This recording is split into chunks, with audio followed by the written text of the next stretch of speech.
नमस्कार। 21वीं सदी में अब चीन को यह तय करना है कि उसे दुनिया के साथ चलना है या अपना सफर यहीं खत्म करना है। उसको दो में से एक बात चुननी होगी, एक चीज तय करनी होगी। अमेरिका के विदेश मंत्री माइक पॉम्पियो के बयान पर अगर गौर करें तो उनका बयान चीन को एक चेतावनी से कम नहीं है।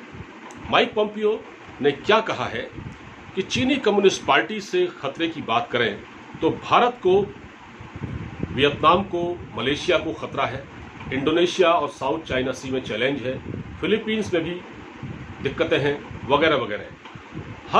हम अपनी फौज की तैनाती इस तरह से करेंगे जिससे पीएलए का मुकाबला किया जा सके। ये हमारे दौर की चुनौती है और हम इससे निपटेंगे।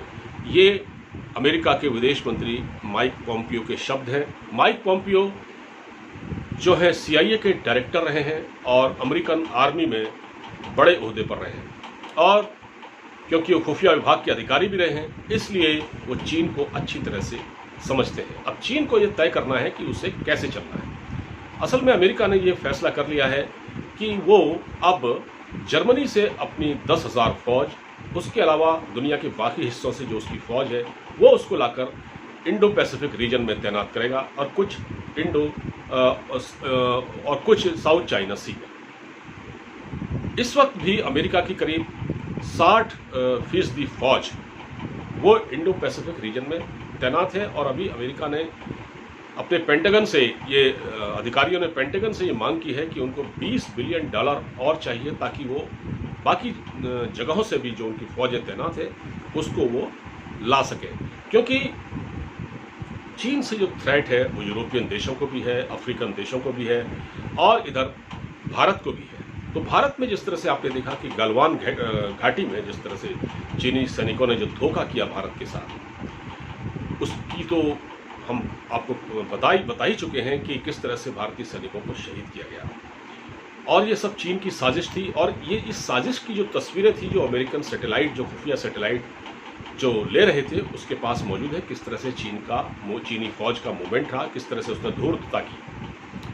और इसके बारे में खुफिया रिपोर्ट भी अमेरिका से आ चुकी है। इसके लिए पूरी तरह से चीन जिम्मेदार है। तो अब ये चीन की घेराबंदी करने के लिए पूरा किया जा रहा है। अमेरिका का एक दबाव है बहुत बुरी तरह से। हाँ, कुछ लोग इस पर सवाल उठा रहे हैं, कुछ हमारे भारत में भी बैठे हुए कुछ एक्सपर्ट हैं, कुछ सोशल मीडिया पर कुछ लोग लिख रहे हैं कि ये अमेरिका के झांसे में ना आए और ये अमेरिका अपने स्वार्थ के लिए कर रहा है क्योंकि ट्रंप को चुनाव जीतना है, वहाँ पर हालात अच्छे नहीं हैं, वगैरह वगैरह। वो अपने लोगों का ध्यान डाइवर्ट करने के लिए चीन पर ये प्रेशर बना रहे हैं। इस तरह की बातें की जा रही हैं, लेकिन ये पूरा सच नहीं है। ये पूरा सच नहीं है, बल्कि सच्चाई ये है कि अमेरिका के भी इस रीजन में अपने इंटरेस्ट है।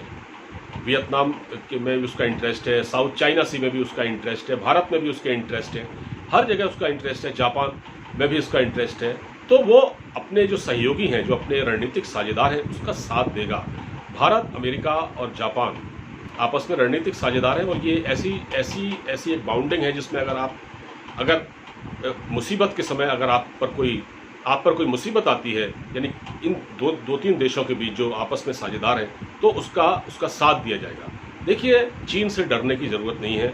चीन से जो जितना डरेगा, चीन उसको उतना ही डराएगा। अभी पिछले दिनों जापान की जो सबमरीन है वो माफ़ कीजिए, चीन की जो सबमरीन है वो जापान के सैंड काइकू द्वीप के पास पहुंच गई थी।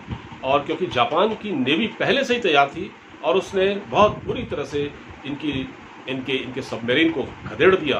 तो इस तरह से तो चीन की जो नीयत है वो ये है, चीन से हर देश परेशान है। तो आने वाले वक्त में ये सवाल वाजिब तौर पर उठाया जा सकता है कि चीन से अब कैसे निपटा जाए, चीन के खिलाफ क्या रणनीति हो। क्योंकि चीन पूरी दुनिया में अपनी विस्तारवाद की जो नीति है उसको लगातार बढ़ाने की कोशिश कर रहा है। अगर चीन को नहीं रोका गया तो वो अपने पैरों तले इस दुनिया को रौंदने के सपने देखता है। चीन दुनिया में राज करने का सपना देखता है और इसका जो बेल्ट एंड रोड इनिशिएटिव है, जो पाकिस्तान ऑक्यूपाइड कश्मीर से होकर निकल रहा है, बाल्टिस्तान से, उसका भी मंसूबा है पूरा, ये अफ्रीकी देशों तक पहुंच रहा है, ग्वादर से लेकर। तो वो उसको अमेरिका नहीं चाहता। इस तरह से अमेरिका कभी नहीं चाहता है कि ये वहाँ का जो CPEC है जो बन रहा है वो कंप्लीट हो। उसके लिए भारत भी बहुत चिंतित है। भारत अमेरिका के साथ इस मामले में काम कर रहा है। तो कहने का मतलब यह है कि चीन को रोकने की ज़रूरत है। अमेरिका ने इस पूरे मामले में अब पहल कर दी है, चाहे वो अपने ही मफाद में की हो, अपने ही स्वार्थ में की हो, लेकिन इससे फ़ायदा तो भारत का भी होगा और बाकी देशों का भी होगा। और चीन को भी यह तय करना है कि उसको दुनिया के साथ चलना है या उसको अकेले रहना है। फिलहाल इस वीडियो में इतना ही। अब मुझे इजाज़त दीजिए। अपना ख्याल रखिए। नमस्कार।